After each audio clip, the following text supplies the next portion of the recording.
khurte po anom lai nuam viau ma se lalpa top kho ka tun kan na thin tu mai khan lalpa nula pakhat nula pati chu an kal du na an kong cross tu ran zei lo deu ning bai tin su tre pa bai khal tu chu a mel thave nar po na lama se meng rum viau mai ya lalpa ni e mi hring in tin ti ta ka chuan thin chu arim du khop mai ke chu ka pate na kong cross chu ka zei thar mai ni ka buai lo khop mai lalpa thil danga chun ka zei ka ti reng reng lo lam lama te trong tra ya te kong cross chun ka talen don ni ve tlat mai ni ti chuan he lalpa nang i min hu le min riat angin ze po tul la ba Mizoram tlangwal song kay mamin pa nga ito tlangwal al foy tuang ka nga ye me ma mi tan chuan al tulaw ka tan chuan al tu ito lal pa nula zaw nun sang ipo ka thei hin ai lo at an mani na ti du in ka dai kala ka dule ka bazunga dule ka baan khunga dule thom to pali panga ti ka vasua du to ka kan khu koin an u pa ber i mo yete an u naw zain poisa min pikim pekto ti tak e ma ton lalpa vi le chu thara ba piang lu tan chon do thei sen chu kan ni la balom tu na lalpa rong bol tu ti in chung han an ping te po soi biat mei la pi khel si ti te pi plan moi te u pa ro kam la te pastor ti na pon lalpa su tiang zo nu sang ti na ka an khumang son ti ve chi le e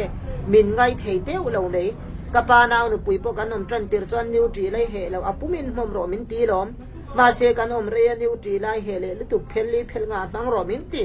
mi hring hangai nei chuan top chin nei thin nang man hangai nei ro chuan top chin nei lo ma se lal pa kaleri i phal lo niang kanaw khana tam reng ta se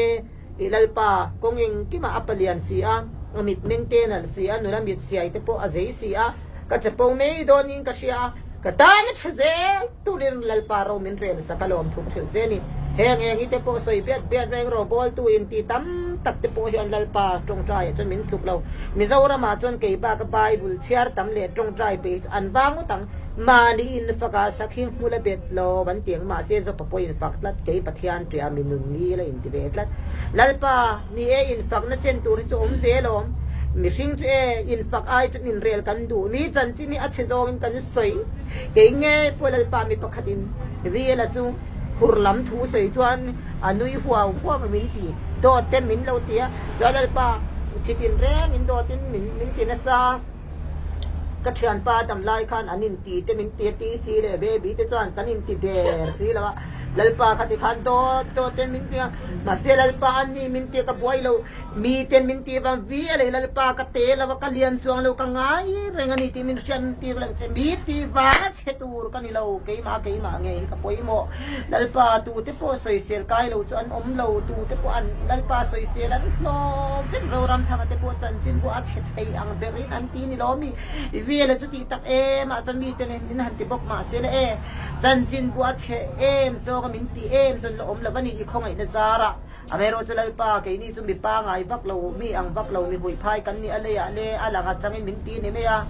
i mi tam tak te chu ala nga changin an ti ve la aru kin an ti thobani an za zong te po lalpa chu tiang bukin milian bukil fa te po